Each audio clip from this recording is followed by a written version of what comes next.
Yeah, it's alright, isn't it? Gear up for the Big Bot Bash. Welcome to the Big Bot Bash, where robots with big personalities face off in epic, action-packed battles. Meet Sparky, the super-fast speedster with lightning moves. And there's Giga, the mighty powerhouse who can lift anything. But watch out for Wiz, the genius bot with the smartest strategies. And don't forget Bolt, the trickster full of surprises. Oops, wrong tape.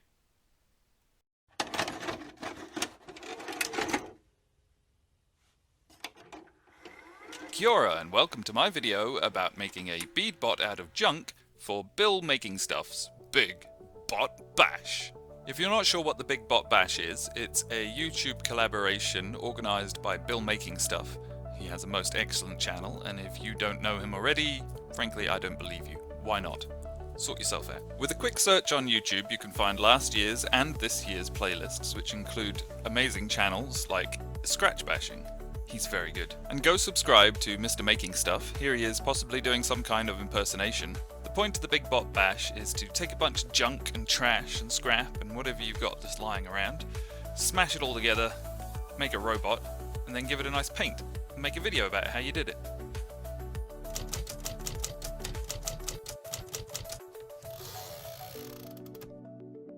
The method for deciding what your robot will be is to use the junk bot generator, which I've linked below, and you can also find on Bill's channel, which you've obviously subscribed to, right? To roll my die and figure out what kind of bot I'll be building, I'm going to use my wizard dice tower that I made, because I made it to roll dice, and dies, and dices? Dices. You know. First up, we need to roll for the body. And I got an 8, which is a big boned. Next we roll for the head. And 12 equals sees all. Rolling for his army bits. A result of 1 means a result of beefy. Now hands. And that gets us grip. Good old grippy hands. Grip, grip, grippers. Next up is leggy bits. A score of 4 for leggy bits means no leggy bits. We get tank tracks. And last but not least, it's flavor. Yeah, boy! 16. Excellent. We get weirdo. As mentioned previously, we need to use scrap, and there are also rules stipulating no 3D prints for your bot.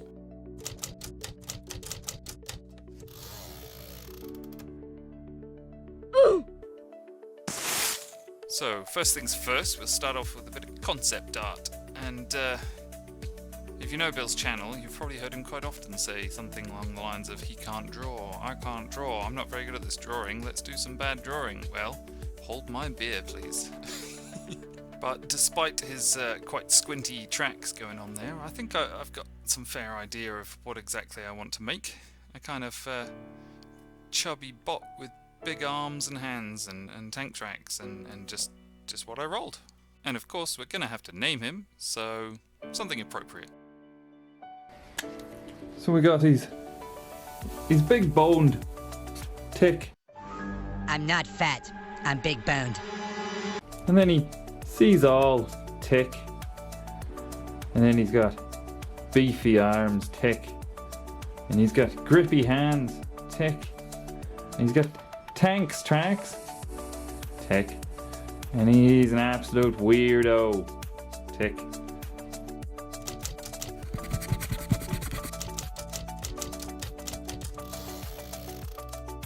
So for the tank tracks, I've got these long strips of plastic which held screws, and I'm going to just snip off the bits I don't want. Until I've got something that very definitely looks like it could be a tank track. Next up, I'm going to pour out a bunch of junky bits that I've found. These are sort of end caps, bottle caps, all sorts of different stuff. I used to drive a Zamboni machine cleaning a supermarket, and these cooking oil bottle caps were always getting stuck in the machinery. This round bit here and its mini version were extracted from trays that hold the paper glue sticks, like Pritt sticks. And next up we've got the plastic cap from a pump water bottle, followed by a plumber's butt plug, a pipe end cap. I'm going to use good old Cheap as Chips EVA foam to combine these parts to make my tank tracks. Most of these different types of plastics don't like to stick together with superglue very well, but EVA foam certainly helps.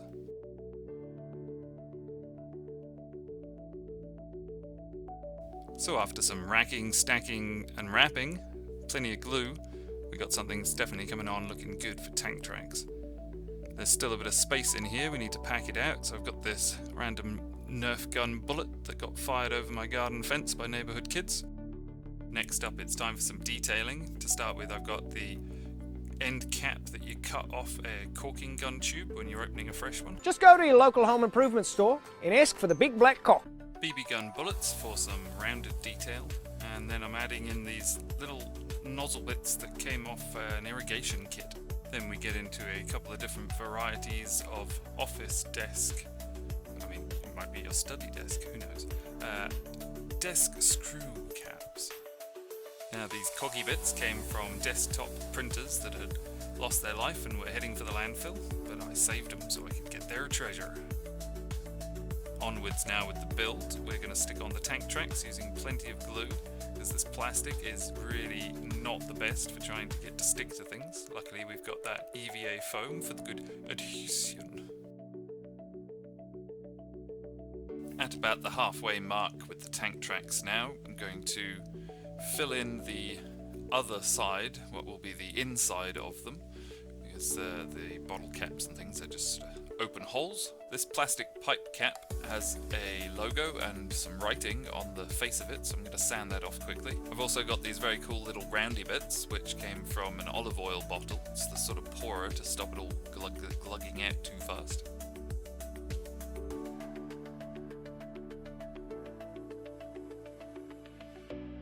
Time for some beads, which will act as an anchor point for the armature wire so that we can attach the tank tracks to the body once that's made. Here I'm doing the good old bicarb of soda and superglue trick to make sure that everything's going to stick well, and I fill in the gaps. I need somebody, not just anybody. For the basis of the body, I've got a few different things. There's a laundry detergent cap, the one half of a kid's toy that was like an egg surprise, not a Kinder Egg, something bigger, a couple of ping pong balls, a broken golf ball, and an old Hubba Bubba packaging. So sticking all these things together in a stack is going to make the basis the torso for the robot, and then the Hubba Bubba packaging will be made into his shoulders. I think there's some good shapes in there I can extract for pauldrons. Kind of stick these right about here, I think, and oops, no, definitely need glue. Although I need to do some tidying up. These little plasticky frill bits need to go. And this type of plastic in particular is quite annoying. It's kind of very hard to cut, but it's also very fragile. It likes to shatter. I don't know what its deal is. Now it's time for more superglue and bicarb, just to make sure these pauldrons are very securely stuck in place. Next up, gonna drill some holes. This will be for the armature wire to connect. So we got a neck hole, and I'll do some leggy holes, tanky tracky holes.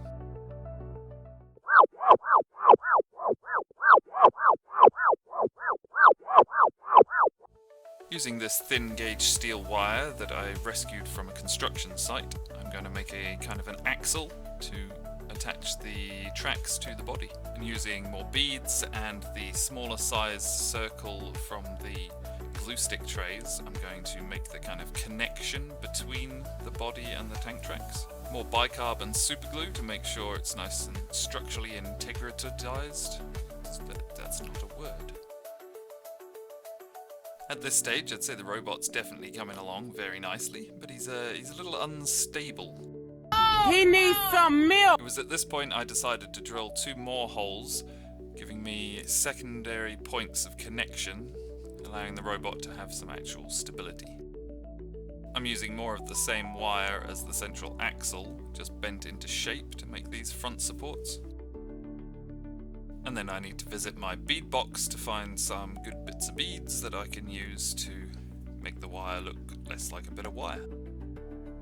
My original concept art didn't include anything of secondary contacts, but that's fine, you know, we'll adapt, we'll change things. It's a big part of this hobby. You just make it up as you go along.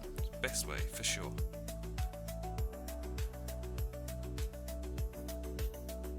After a bit more jiggery-pokery with the beads, there you go, look at that. He's actually stable and he's not even fully glued together yet. Well done, Mr. Robot. Next, I need to drill some more holes for his army bits to be stuck on. And of course, this plastic, being as it is weak and fragile, decided that in combination with sausage fingers and a big old drill, well no, bits, that's what we get, bits. Still, never mind, onwards we go. Let's stick his arm wires in, and we'll make sure that we're going to leave plenty of extra wire, just so that we don't end up with short arms, because they got to be beefy! Alright, that's looking all good. On to the next thing.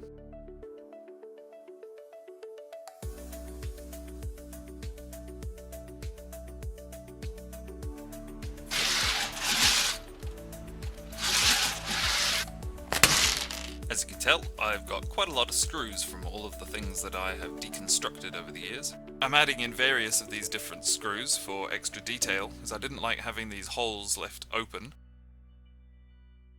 Although some of these screws were proving to be perturbing, would be the right word for it.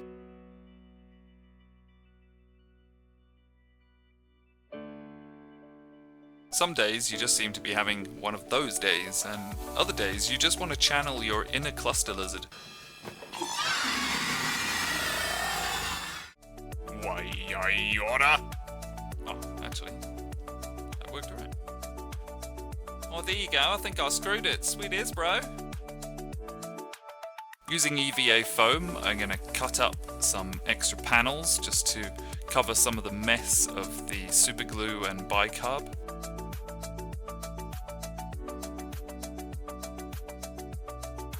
These will also help give the robot a bit more character. Kind of looks like he's got lapels.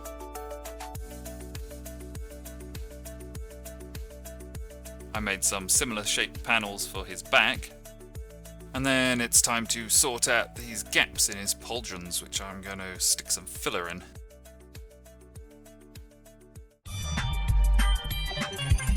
Mission accomplished, good work!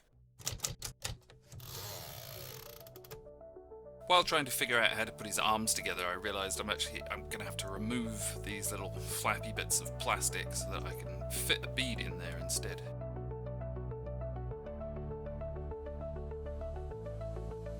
I ended up taking out both of the flaps and also cleaning up the other side as well.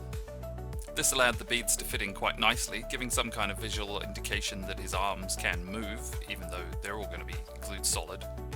Then on to looking through some of my bits boxes, or boxes of bits, see if I can find some stuff that would be good to make his arms.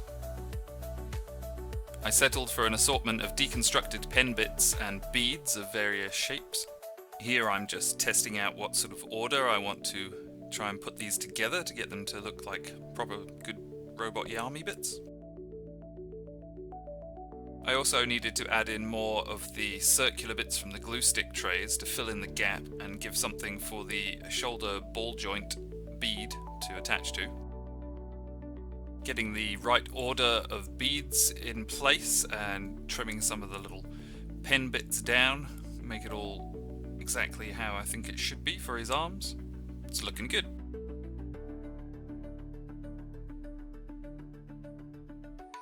And so now it's time to start gluing everything into place.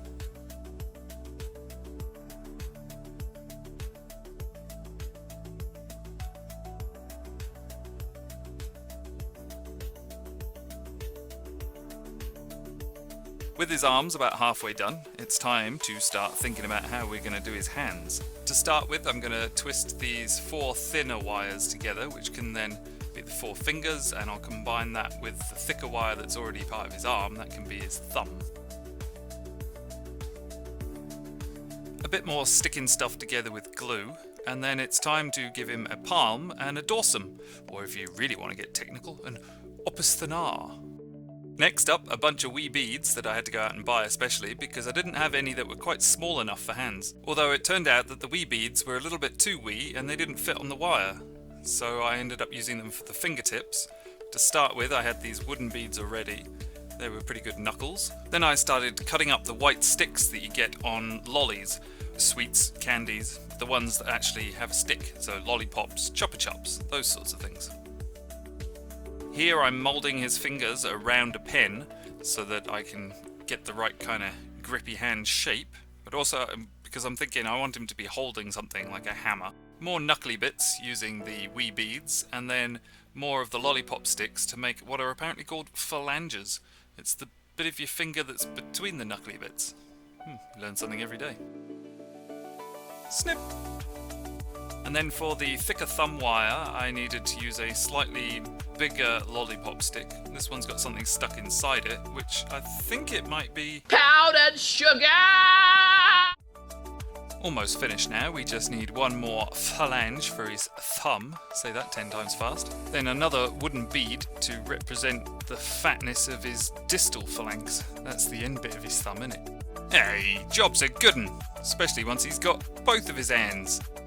Now it's time to get beefy, but not actually for his arms. I want to add some extra detail around a sort of a collar around his neck using this little twiddly bit tab that you pull off when you...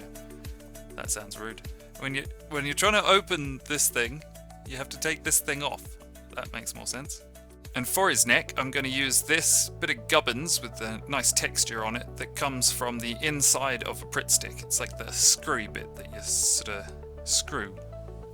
You know, and then the front and back collar using the little tabby bit from the beef dripping as previously mentioned. Now it's time to add some more details with some extra panels to kind of flesh him out. No, that's wrong. To kind of metal him out so he looks more like a robot. Using good old true and tried and tested EVA foam. Makes great panels.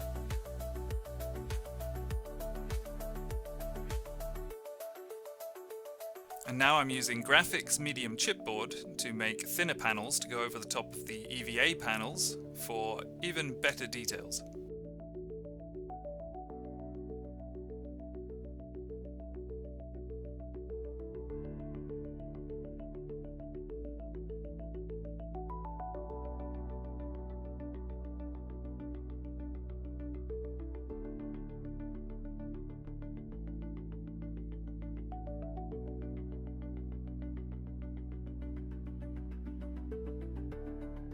With the body paneling looking good, I'm going to move on to giving him more detail on his hands.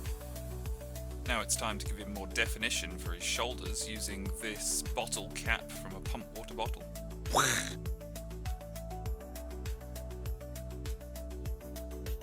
And using more EVA foam combined with bicarbon superglue, I'm going to build up his arms so that they actually look a bit more beefy.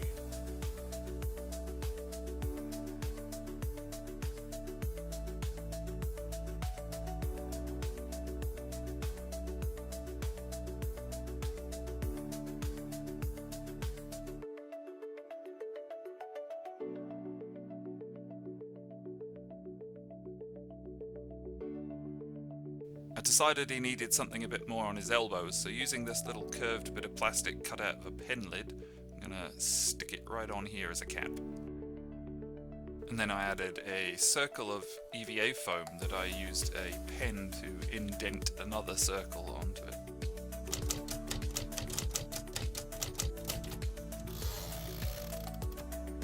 I made this cube by sticking graphics board medium to some polystyrene that I cut out. And now for his eyes. On my concept art I had like a long strip kind of eye, so I want that to be going all the way 360 around his head so he can have some kind of cool all spectrum Ray-Bans.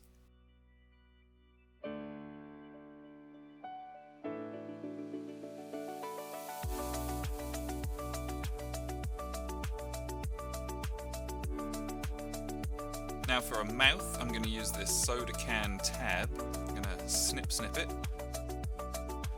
and then I'm going to combine it with this plastic grating.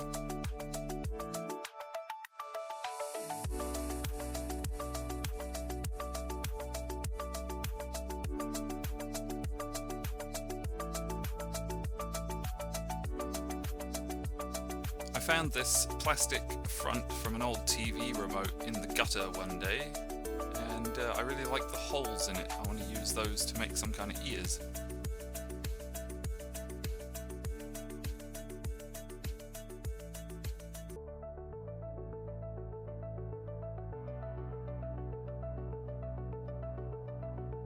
Extracting the bits that I want was a little bit fiddly, but we got there in the end. And again, I combined these with the plastic grating and stuck them on the side of his head.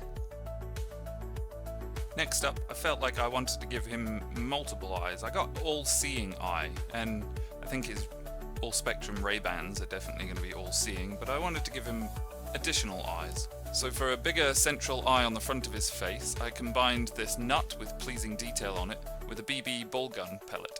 I also found this random bit of metal that I had in one of my bits boxes. I think it came from a mobile phone, but I need to cut a little bit off it so I can actually fit it on his face. In the end, I decided to stick it on the back of his head. Here I've got a nice little bit of plastic with some cool detail and a tube. I'm going to combine them so it looks like some kind of, I don't know, fan vent thing on the top of his head. At this stage he's looking pretty good, but I think he needs a lot more gubbins to sort of clutter up his head, make him look really robot-y. Back to one of my bits boxes, gotta try and scrounge up some interesting things we can stick on there. I have no idea what this little bit of black plastic is, but it looks good right here on top of his head. Here's a roll plug, or a wall plug, or if you're in the US, an anchor, for holding your screws in the wall a bit better. I'm going to cut that up just to extract some of the cool detail on it. Snip! Here's a bit of scrap pen lid plastic I want to cut in half, so I've got two semicircles. I'm going to put these on the top of his head just to cover up each end of the tube I've already glued down. I also stuck more lollipop stick on the top, and yeah, he's looking pretty good, but I still think there's a lot more we can add here. I decided to add this EVA foam to the bottom of his head just to help cover up the underside of the ear holes. More EVA just to fill in the hole at the back as well. And then it's time to start adding some small little EVA panels all around his head. I cut a bread tab in half, and I'm going to stick that bit on here. If you love Lego, you should probably look away about now, but then yeah, I'm probably warning you too late, so just deal with it, eh?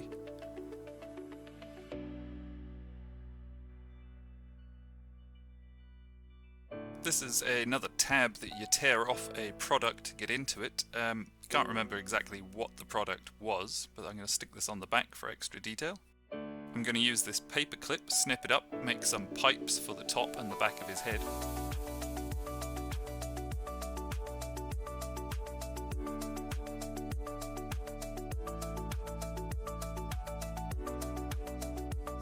This bit of broken plastic should look pretty good on top of his head. It'd be some kind of scanner. A broken plastic screw and a little plastic dot. Combine those on top of his head. It's like some kind of energy coil.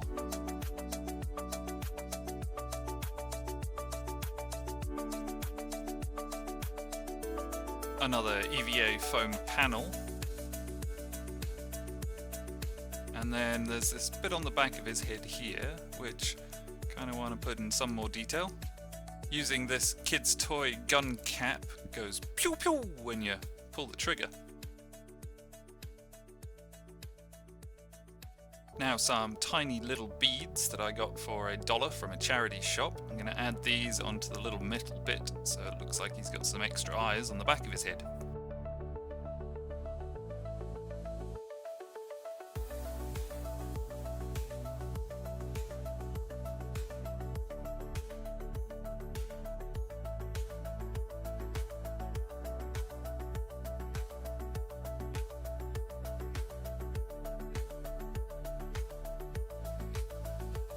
So with the head now looking pretty good, I reckon it's time to move on to some detail that I didn't have in my original concept art. Backpack, backpack. Yay! To make a backpack for Mr. Hands, I started with some packaging foam, which I cut into the right kind of shape.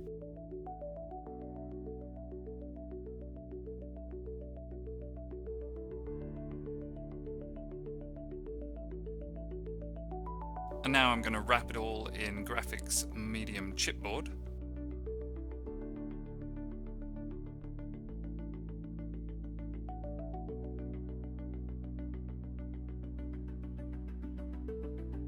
And using EVA foam, going to give it the details of paneling that I want, and I've also made a lid. After sticking the lid on, I need to figure out some bits that I can put in this space here, so it looks like he's actually got some collected items in his backpack. Here's some little bits that I thought would be pretty good. We've got some kind of pincy claw from some other robot, thing that could be a little lizard's tail perhaps. I'll use PVA glue, fill up this space, and then stick in all the bits.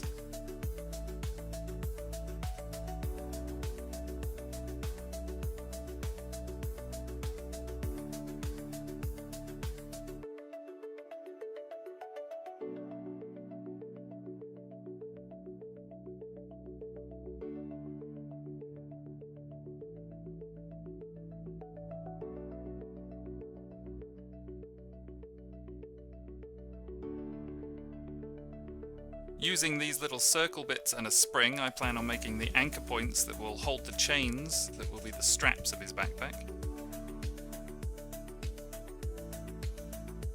Despite being so small, the springs are actually made of some pretty tough steel, and these little snips are not cutting it, so I'm going to need a better tool. Yeah, that'll do it. With the rings cut, I need to figure out how to actually attach them. I guess it'll just be super glue and hope. And this is the chain from an old broken necklace that I plan on using for the actual straps. These wooden beads cut in half will be used to hold the rings in place. But before I finish the backpack, I think it's time to add some riveting. And before I do the riveting, I'm going to spray in black so you'll be able to see it easier.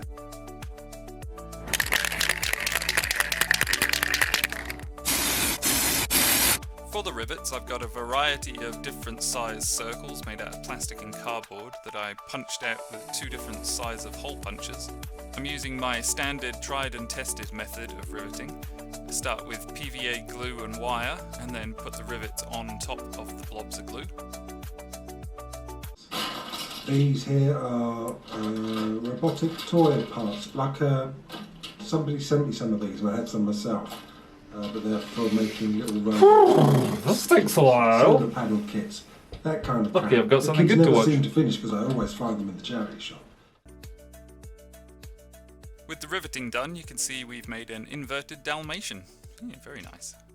So now we're getting into the final stages. It'll be painting, which frankly I didn't really video much of it because it was kind of a pain in the ass to try and film as I was painting. So we'll skip through some of the highlights. And speaking of highlights, I did a kind of zenithal highlight with a grey spray. Next I did a very quick dry brush with a cheap acrylic silver paint.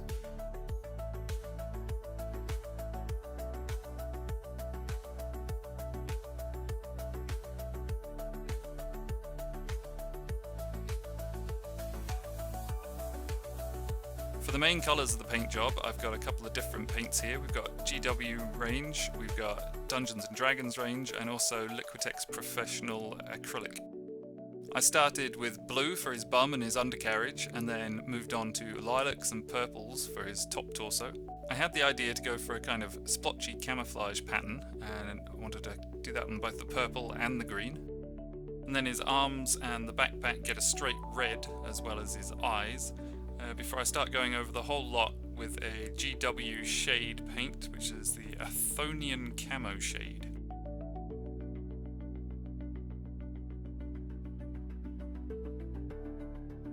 I decided to do a nice bright yellow for the housing for his eyes, and also the little vent that he has on top of his head.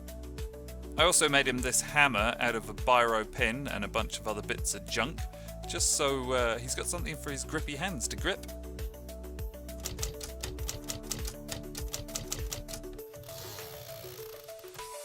So here we are now with some glamour shots of Big Hands as he hangs out on some random desert planet. The GW wash I used has left him a little bit shiny, but that's okay. We'll just say he's like one of those bodybuilders that gets themselves all oiled up before their photo shoot. All in all, I'm pretty chuffed with how this build came out in the end. And yeah, I've never been that confident about my painting, but I think I did an alright job. A bit of backstory on this guy. He's a weirdo. He wanders from planet to planet and never really feels at home on any of them. Most other living things and non-living robot-y things tend to treat him like an outsider, but you know, that's okay. He does his own thing. He likes to collect stuff. That's why he's got his little Dora the Explorer backpack. And yeah, he'll go around being a bit of a mercenary, doing this, doing that, you know, whatever takes his fancy, really. You couldn't describe him as a pacifist, but then he's not really that violent either. His big old hammer there, it's more for intimidation and self-defense. So the stats for the construction of this project would rack up like this. Junk I found in the streets or extracted from broken appliances. Graphics medium chipboard that I got for free. Less than 50 cents of EVA foam. Less than $1 of beads from charity shops and dollar stores. The bottles of super glue that I use are about $25 each, but I didn't use a whole one. I'd estimate the paint used at less than $10. For time, I'll say about a month, although I could have done it a lot faster. It was the videoing and then video editing that really slowed me down in this build. And lastly, we asked, did we save stuff from a landfill? Yes, we did. Does it look good? You betcha, I think it does. And did I have fun? Oh yeah, and howdy! So that's it for this video, and if you've made it all the way through, thanks for watching. I'd like to give another big shout out to Bill Making Stuff for organising the Big Bot Bash for the second year in a row. Go give him a subscribe for sure, and go and check out all the other creators who've had a go at the Big Bot Bash this year. You can find a lot of them on the playlist that Bill has organised, but also just search for Big Bot Bash 2 and you'll find heaps more. And with all that said, I'll leave the final words up to Big Hands. Earth without art is just Earth.